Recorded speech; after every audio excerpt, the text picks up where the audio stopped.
ভার্সিটির প্রথম দিন, কিন্তু আমরা জানতাম ক্লাস হচ্ছে 9:30টার থেকে, বাট এইখানে এসে জানলাম যে ক্লাস হচ্ছে 10:30টার থেকে।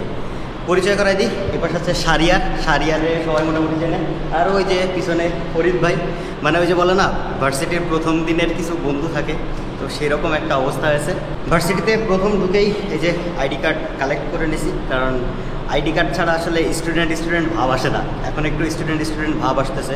শিক্ষার কোনো বয়স হয় না, আপনি যে কোনো সময় শিক্ষা গ্রহণ করতে পারেন, সেটা যেই বয়সেই হোক না কেন। আমি অনেককে দেখছি যাদের বিয়ে হয়েছে, 2 বাচ্চা হয়ে গেছে, অ্যান্ড তারপরে তারা আবার তাদের পড়ালেখাটা কন্টিনিউ করছে।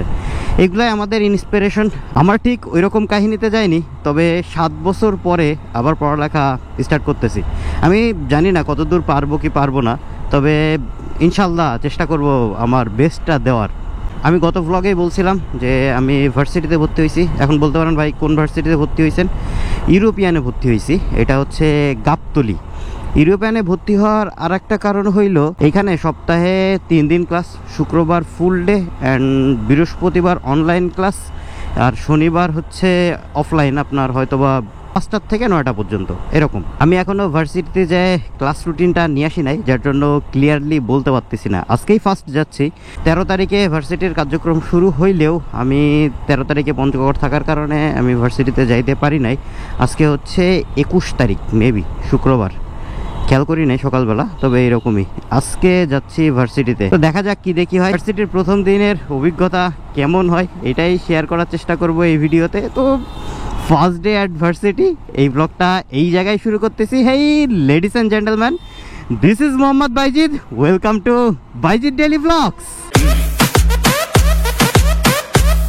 এখন আমি আছি হচ্ছে শ্যামলী, ঘড়িতে সময় 9টা 4, 9টা 30-এ ক্লাস শুরু হওয়ার কথা আছে মেবি। আমি গতদিন একজনের ফোন দিয়েছিলাম, সে ক্লাস করছে। সে বলল যে ভাই ক্লাস শুরু হবে 9:30টার থেকে। আশা করি 9:30টার মধ্যে পৌঁছাই যাব। তবে কথা হইতেছে কি, আগে শুক্রবারটা খুব বাসায় বসে চিল করতাম, এখন আর সেই চিলটা হবে না, এটাই হইতেছে কথা। অনেকে বলতে পারেন ভাইয়া 7 বছর পরে কেন আপনি আবার পড়ালেখা শুরু করতেছেন? আমি 2017-তে পড়ালেখা শেষ করছিলাম, ডিপ্লোমা ইঞ্জিনিয়ারিং কমপ্লিট করছিলাম, অ্যান্ড বিএসসিটা করার খুবই ইচ্ছা ছিল, বাট সামহাও ফ্যামিলির একটু প্রবলেমের কারণে পড়ালেখাটা আর কমপ্লিট হয়নি। I lost my father 6 years ago. So পরিবারের একটা দায়িত্ব পড়ে যায় নিজের ঘাড়ের উপরে, এই কারণে আর পড়ালেখা কন্টিনিউ করা পসিবল হয় নাই। তবে সামহাও এখন একটু ম্যানেজ করতেছি যে পড়ালেখাটা ইনশাল্লাহ করতে পারবো। মেন কথা হইল টাকার একটা বিষয় আছে। আপনি যদি ভার্সিটিতে ভর্তি হন, বিশেষ করে এই যে বিএসসি যদি ভর্তি হইতে যান, মিনিমাম আপনাকে ফিস বাবদই প্রায় 2 লাখ টাকা আপনাকে দিতে হবে 4 বছরে, অ্যান্ড আরও তো খরচ খরচা আছেই। ছোটোখাটো একটু ধারণা দিয়ে দিই, আমি যতটুকু জানি ইউরোপিয়ান ইউনিভার্সিটি অফ বাংলাদেশের এনাদের day shift night shift maybe 2টাই আছে। ডেতে হচ্ছে খরচ মেবি 3,30,000 কি 40 এরকম দেখছিলাম, অ্যান্ড নাইটে হচ্ছে খরচ আমরা যেটা করতেছি বা আমি যেটা করতেছি সেইটার খরচ হচ্ছে 1,96,000 মেবি, ওই 2 লাখ টাকা আপনার পড়ে যাচ্ছে।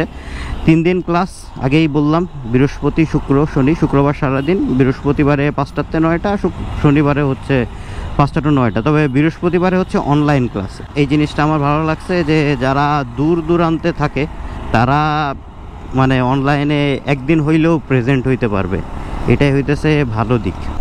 এই ভার্সিটির স্থায়ী ক্যাম্পাসই হইল গাবতলীতে, এই যে এই জায়গাটায় চলে আসছি।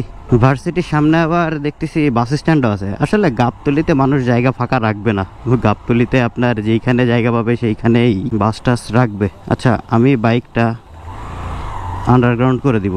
ইউরোপিয়ানের বেসমেন্ট বেশ বড় তো দেখতেছি, ভিতরে রাখতে বলল, তো কোন জায়গায় রাখা যায়? এই পাশেই নিয়ে রেখে দিই। বাইক এখন এই জায়গায় রেখে যাচ্ছি, রেখে ক্লাসে যাব। ক্লাসে যাই দেখি পরিবেশ পরিস্থিতি হয় অ্যান্ড প্রথম দিন কেমন লাগে। ভার্সিটির প্রথম দিন, কিন্তু আমরা জানতাম ক্লাস হচ্ছে 9:30টার থেকে, বাট এইখানে এসে জানলাম যে ক্লাস হচ্ছে 10:30টার থেকে। পরিচয় করাই দিই, এপাশে হচ্ছে সারিয়ারে সবাই মোটামুটি চেনে, আর ওই যে পিছনে ফরিদ ভাই। মানে ওই যে বলে না, ভার্সিটির প্রথম দিনের কিছু বন্ধু থাকে, তো সেরকম একটা অবস্থা হয়েছে। এখন একটা ক্লাসে বসে আছি, সিভিল ডিপার্টমেন্টেরই, বাট ক্লাস শুরু হবে যেহেতু 10:30টায়, এখন বাজে হচ্ছে 10টা, এখনও 30 মিনিট বাকি। ভার্সিটিতে প্রথম ঢুকেই এই যে আইডি কার্ড কালেক্ট করে নিছি, কারণ আইডি কার্ড ছাড়া আসলে স্টুডেন্ট ভাব আসে না। এখন একটু স্টুডেন্ট ভাব আসতেছে। এখন অপেক্ষা করতে থাকি। এখনও আর কারোর সাথে তেমন পরিচয় পর্ব হয় নাই। ক্লাসে গেলে হয়তো বা পরিচয় পর্ব হয়ে যাবে, অ্যান্ড নতুন নতুন আসলে বন্ধু বানাইতে খারাপ লাগে না। আশা করি ভালো কিছুই হবে। ক্লাস শেষ হইলো একটু আগে, ঘড়িতে সময় 7:44, এখন বের হচ্ছি। কিন্তু কথা হইতেছে ভাই, প্রচুর পরিমাণে কষ্ট হয়ে গেছে। মানে প্রথম দিন ভার্সিটিতে যেরকম হয় আর কি, মেন কথা হইতেছে আগে একদিন ক্লাস হয়েছে, যার কারণে আজকে মানে ফুল পিরিয়ড একদম পড়ালেখা চলছে। মারাত্মক লেভেলের কষ্ট হয়ে গেছে। এখন এখান থেকে বের হব। আজকের মতো জীবন বেঁচে গেছে। কেন এই কথা বলতেছি ভাই, সকাল থেকে একটানা ক্লাস করা, অ্যান্ড অনেক দিন পরে, প্রায় 6-7 বছর পরে আপনি যদি মানে পড়ালেখা শুরু করেন, তাহলে আপনার মাথার উপরে কত প্রকার একটা প্রেশার পড়বে তা আপনি মানে কল্পনাও করতে পারবেন না। আমার ওই রকম কষ্ট হওয়ার কথা না, কারণ আমি মাঝে মাঝেই বই পড়ি, অ্যান্ড চর্চার উপরে থাকে আমার বই পড়া, যার জন্য বিশেষ একটা সমস্যা হয়নি। তবে যতটুকু হয়েছে ভাই, মানে অন্যরকম একটা লেভেল গেছে। সাহিত্য উপন্যাসের বই পড়া আর ক্লাসের বই পড়া, এটা ভাই অন্যরকম একটা বিষয়। মানে ইঞ্জিনিয়ারিংয়ে ম্যাথমেটিক্স বিষয়টা একটু বেশি থাকে প্রত্যেকটা সাবজেক্টের মধ্যেই, যার কারণে একটু কষ্ট হয়েছে। বাট হয়তো বা 2-3 দিন গেলে ইনশাল্লাহ ঠিক হয়ে যাবে।